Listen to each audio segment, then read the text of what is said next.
Assalamualaikum warahmatullahi wabarakatuh. Perkenalkan, saya Nur Laila, mahasiswi dari Program Studi Pendidikan Bahasa dan Sastra Indonesia, Angkatan 2017A, Fakultas Pedagogi dan Psikologi Universitas PGRI Wiranegara, Pasuruan.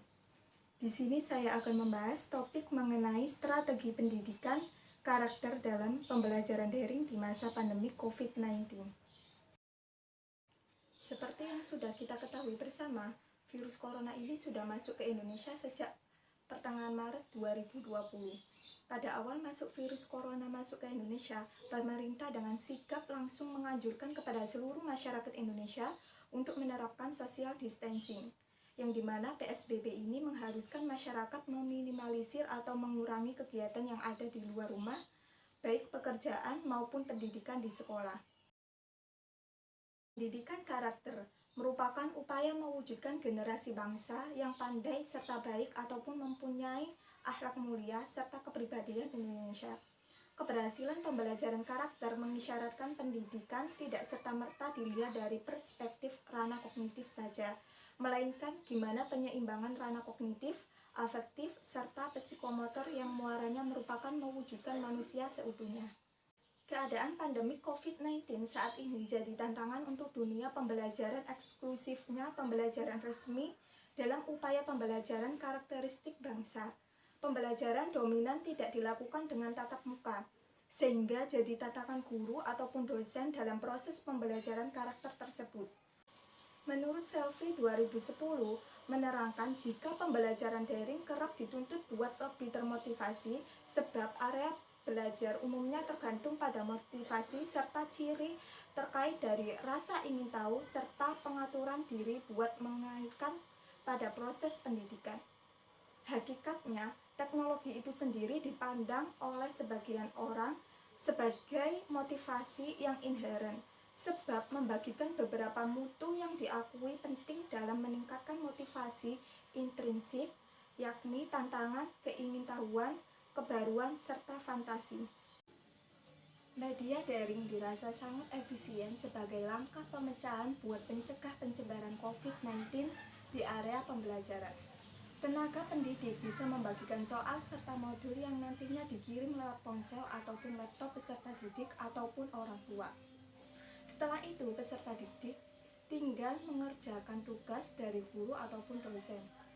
Hasil pekerjaan ataupun tugas tersebut dikirim kembali kepada guru atau dosen lewat platform yang telah disediakan oleh pihak sekolah maupun kampus, serta bisa memakai platform lain yang telah ada. Rumusan masalah penelitian tersebut terdiri dari 3. Yang pertama, apa saja kendala yang dihadapi guru saat pembelajaran daring? Yang kedua, apa saja solusi pembelajaran daring di masa pandemi COVID-19? Yang ketiga, bagaimana strategi pendidikan karakter dalam pembelajaran daring? Adapun tujuan dari penelitian tersebut, yang pertama yaitu untuk mengetahui kendala yang dihadapi guru saat pembelajaran daring. Yang kedua, untuk mengetahui apa saja solusi pembelajaran daring di masa pandemi COVID-19. Yang ketiga, untuk memahami strategi pendidikan karakter dalam pembelajaran daring. Selanjutnya, ruang lingkup penelitian. Penelitian ini dilakukan dengan meliputi ruang lingkup terbatas, hanya pada beberapa referensi yang mengenai pembahasan strategi pendidikan karakter dalam pembelajaran daring di masa pandemi COVID-19 ini. Terbatasnya ruang lingkup penelitian ini tidak akan mempengaruhi data yang diperlukan dalam penelitian nantinya. Selanjutnya, batasan masalah. Batasan masalah yang dicari dalam penelitian ini dibatasi hanya pada pencarian yang berupa pengumpulan data diperoleh dari berita dan artikel-artikel pada jurnal online dengan menggunakan kata kunci dampak COVID-19 dan pembelajaran daring. Pembatasan ini dilakukan sebagai antisipasi melebarnya pencarian data. Lebih rincinya, batasan masalah yang dicari akan dijelaskan melalui pedoman instrumen penelitian. Asumsi. Pembelajaran karakter bisa dikatakan sebagai usaha manusia secara sadar serta terencana dalam perihal pendidik, sekalian memperdayakan peserta didik dengan tujuan membangun karakter individu peserta didik. Tentu saja perihal ini dicoba supaya nantinya peserta didik jadi orang yang berguna untuk diri sendiri serta orang banyak. Pendidikan karakter berhubungan erat dengan psikis orang. Selanjutnya, definisi operasional. Peneliti mendefinisikan istilah tersebut secara operasional sebagai berikut. Yang pertama, pembelajaran daring. Pembelajaran daring ialah suatu inovasi pembelajaran yang mengaitkan faktor teknologi data dalam pendidikan. Yang kedua, peran orang tua. Kedudukan orang tua merupakan bagaimana keluarga membentuk serta mengendalikan sikap anak sesuai dengan norma dan nilai yang baik, serta sesuai dengan kehidupan penduduk. Yang ketiga, motivasi belajar. Motivasi berawal dari kata motif yang berarti upaya yang mendesak seseorang buat melaksanakan sesuatu. Sehingga motif dikatakan bagaikan energi penggerak dari dalam maupun dari luar subjek buat melaksanakan tujuan yang dikehendaki oleh subjek untuk menggapai suatu tujuan. Selanjutnya, kajian teori yang terdiri dari kendala yang dihadapi guru saat pembelajaran daring. Pembelajaran daring ini jadi suatu pilihan yang tidak terelakkan untuk institusi pendidikan. Di tengah pandemi COVID-19, tata cara pembelajaran ini bisa jadi penyelesaian supaya proses belajar mengajar bisa senantiasa berlangsung. Guru senantiasa bisa mengajar serta peserta didik tetap bisa belajar di rumah selama pandemi ini. Beberapa guru yang telah diwawancarai di sekolah mengakui jika pembelajaran daring ini kurang efisien apabila dibandingkan dengan pembelajaran tatap muka langsung. Sebab sebagian alasan yaitu: yang pertama, konten materi yang diinformasikan secara daring belum pasti dapat dimengerti seluruh peserta didik. Karena konten materi ini disajikan dalam bentuk e-book yang disajikan per bab, modul berupa PowerPoint, serta dalam wujud video pembelajaran. Yang kedua, kemampuan guru terbatas dalam memakai teknologi pada pembelajaran daring.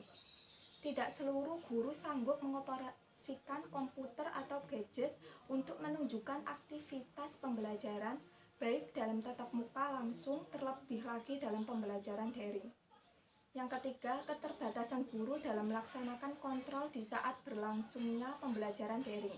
Perihal ini diantara lain diakibatkan aplikasi yang digunakan tidak menyajikan menu forum diskusi buat menerangkan ataupun menanyakan materi. Adapun aspek hambatan yang dialami peserta didik dalam pembelajaran daring ialah: yang pertama, peserta didik kurang aktif serta tertarik dalam mengikuti pembelajaran daring, walaupun mereka didukung dengan sarana yang mencukupi dari segi ketersediaan fitur komputer, HP, serta jaringan internet. Minimnya kepedulian hendak berartinya literasi serta pengumpulan tugas, portofolio, serta menghambat jalannya BDR atau belajar dari rumah. Yang kedua, peserta didik tidak mempunyai fitur HP atau gadget yang digunakan sebagai media belajar daring. Kalaupun terdapat, itu milik orang tua mereka. Bila belajar daring, mereka wajib bergantian memakainya dengan orang tua, serta menemukan giliran setelah orang tua kembali bekerja. Ada yang pulang di siang hari, sore hari, apalagi malam hari. Sedangkan itu biasanya agenda pembelajaran daring di sekolah dicoba mulai pagi hari sampai siang hari. Yang ketiga, beberapa peserta didik tinggal di daerah yang tidak mempunyai akses internet. Mereka tidak bisa menerima tugas yang diinformasikan oleh guru, baik melalui WhatsApp ataupun kelas maya. Dan yang terakhir yaitu mengingat ekspedisi belajar daring dari rumah telah berlangsung sekitar 6 bulan semenjak pertengahan Maret 2020. Menurut sebagian peserta didik, sangat lama belajar dari rumah membuat mereka malas serta membosankan. Selanjutnya ada solusi pembelajaran daring di masa pandemi COVID-19. Bagi guru dalam meminimalisir hambatan pembelajaran daring, ada sebagian pemecahan yang bisa diterapkan yaitu: yang pertama, guru sebaiknya mempersiapkan materi pembelajaran semenarik mungkin semacam penyajian materi dalam slide PowerPoint, disertai video pembelajaran supaya materi lebih hidup dialami oleh peserta didik. Yang kedua, dalam perihal keterbatasan kemampuan IT, guru bisa memakai teknologi yang mengoperasinya lebih sederhana, semacam aplikasi WhatsApp. Yang ketiga, peserta didik yang kurang peduli mengikuti pembelajaran daring bisa diatasi dengan proaktif menghubungi atau via telepon atau video call peserta didik serta orang tuanya dan personal apabila tidak membolehkan buat melaksanakan home visit.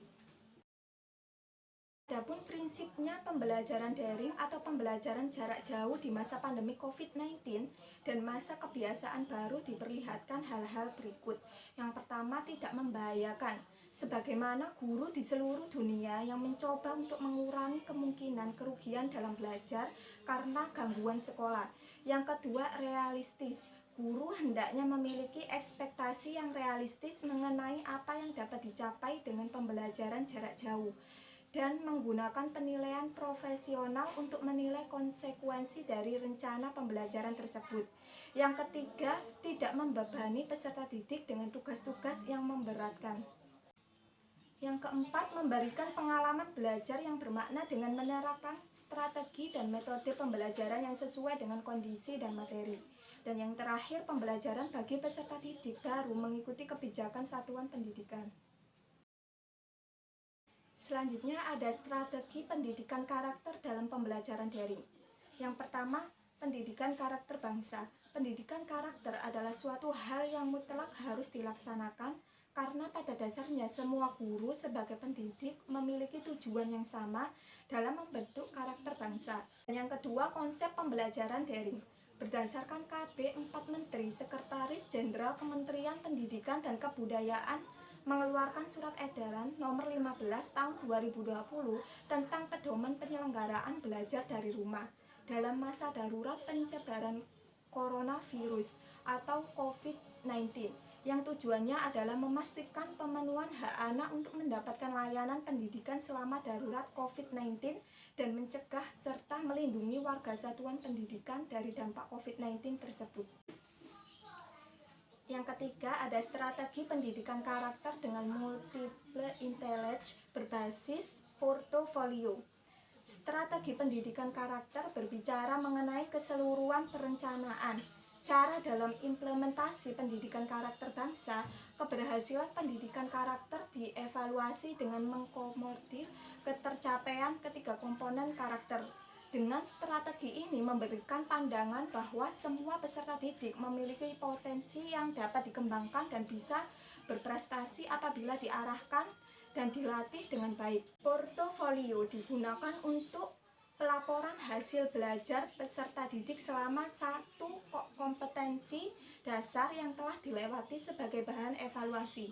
Portofolio berasal dari bahasa Inggris portofolio, yang artinya dokumen atau surat-surat.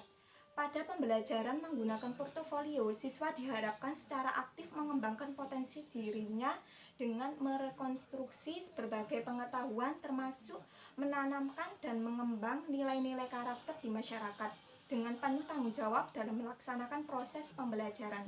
Pendidikan karakter melalui multiple intelligence pada setiap mata pelajaran, pengalaman langsung serta internalisasi di masyarakat dapat menciptakan pembelajaran yang bermakna.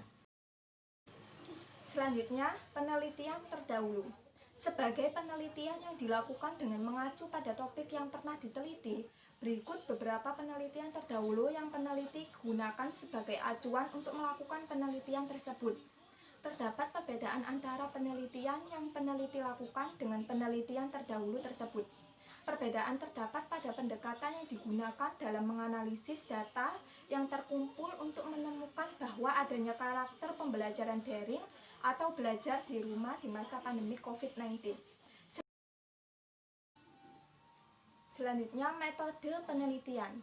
Penelitian ini merupakan penelitian bersifat deskriptif kualitatif dengan teknik pengumpulan data berupa studi literatur dari berbagai referensi yang relevan dengan gejala yang diamati, yaitu pada pendidikan karakter dalam pembelajaran daring yang saat ini sedang mengalami usia peralihan. Analisis data dilakukan dengan yang pertama mentranskripsikan data hasil observasi, yang kedua menganalisis keadaan pembelajaran daring di masa pandemi COVID-19, dan yang ketiga memberikan kesimpulan hasil analisis. Selanjutnya, instrumen penelitian. Metode yang digunakan dalam penelitian ini adalah metode observasi. Karena penelitian ini berjenis penelitian kualitatif, maka penelitian berperan sebagai instrumen kunci dalam menentukan data. Penelitian menyesuaikan dengan pedoman instrumen penelitian sebagai alat bantu sebagai berikut. Pedoman observasi. Yang pertama, peninjauan data berupa pencarian data dalam beberapa referensi yang mengenai pembelajaran daring di masa pandemi COVID-19. Dan yang kedua, penyaringan data dalam beberapa referensi yang sudah dicari dengan kesesuaian atau batasan masalah dalam penelitian. Baiklah, sekian dari penjelasan saya mengenai topik strategi pendidikan karakter dalam pembelajaran daring di masa pandemi COVID-19 ini. Apabila ada kesalahan, mohon dimaafkan. Wassalamualaikum warahmatullahi wabarakatuh.